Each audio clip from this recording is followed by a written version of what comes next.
criacionismo ou evolucionismo? Eis a questão. Essas são perguntas que até hoje procuram as suas respostas. São várias as teorias, não só a criacionista e a evolucionista. Tem também a ideia de que partimos da água. Sendo assim, os albinos partiram do pé de milho. Concordam comigo? Vamos esclarecer um pouco mais as duas teorias, a criacionista e a evolucionista. Vamos passar a discussão para quem entende do assunto. Deixa eu falar um pouquinho a respeito da questão da vida, do aparecimento da vida. O universo é bem questionável, dá para a gente ver que dá para ter uma idade de aproximadamente 10 a 13 mil anos, é perfeitamente científico, compatível com a informação que nós temos aí fora. Questão da vida. Existem duas propostas da vida, que vida surgiu ou espontaneamente ou foi criado. Que surgiu espontaneamente, de acordo com a teoria da evolução, um único ser vivo produziu toda essa quantidade muito grande de vida que nós temos hoje em dia. Ou seja, a evolução nos apresenta um processo tipo cronológico. Ou seja, primeiro matéria inorgânica, depois compostos orgânicos, vida simples e, por fim, vida complexa, que no caso seríamos nós.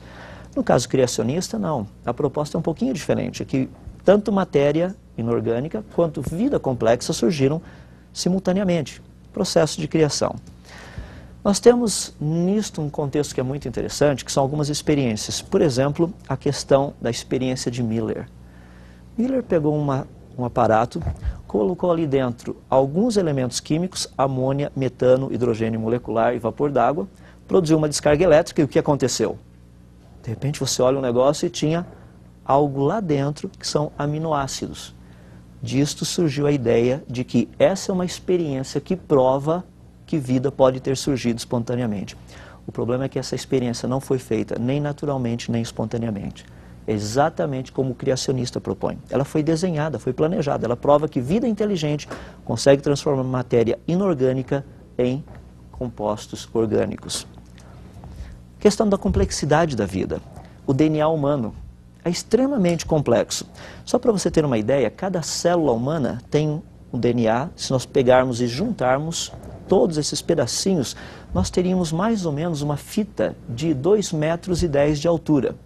Uma pessoa que tenha mais ou menos 1,75 m e um peso de cerca de 75 a 80 quilos, ela teria cerca de 100 trilhões de células no seu corpo. Junta todos os pedacinhos, todos os DNAs, você teria uma linha fininha que daria para ir daqui até a Lua 550 mil vezes. Isso é o material genético dentro de um ser humano. Para aqueles que acham que isso é simples, eu gostaria de pedir para que realmente você reavaliasse os seus conceitos. É extremamente complexo.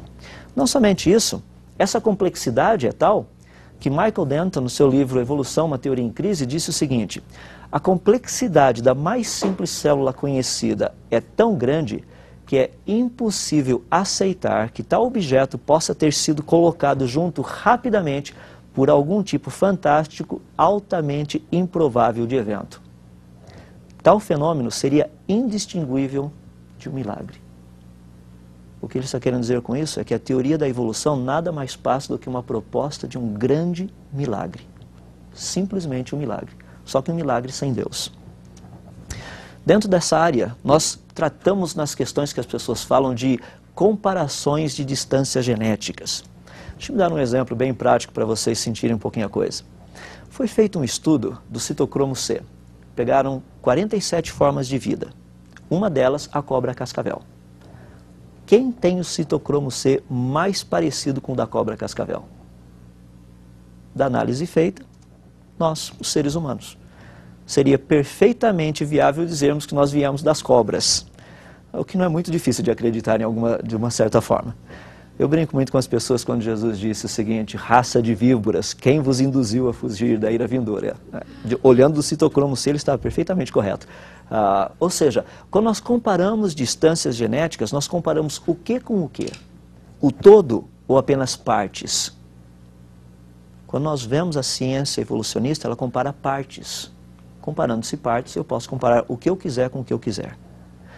O que nós vemos dentro de estudos sérios feitos na área, por exemplo, de DNA e RNA, como no caso do Dr. Colin Patterson, a proposta deles foi o seguinte: depois de um estudo muito grande feito com formas de vidas, ele disse o seguinte: não existe nenhum traço de evidência a nível molecular para a tradicional sequência apresentada pela evolução.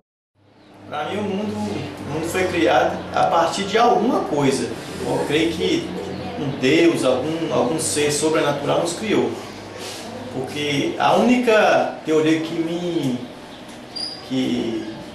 para mim é mais completa é algum ser sobrenatural criou todos nós, né? Porque eu acho que não teria corrigido do nada. Nós viemos de alguma coisa e alguém nos criou.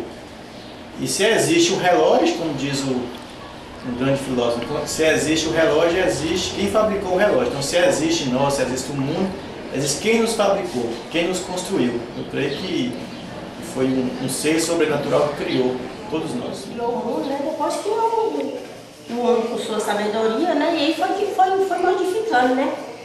Mas foi Deus que criou o mundo. Nós não estamos aqui para colocar ideias na cabeça de ninguém. A nossa função é apenas informar. Criacionismo Ou evolucionismo? Eis a questão.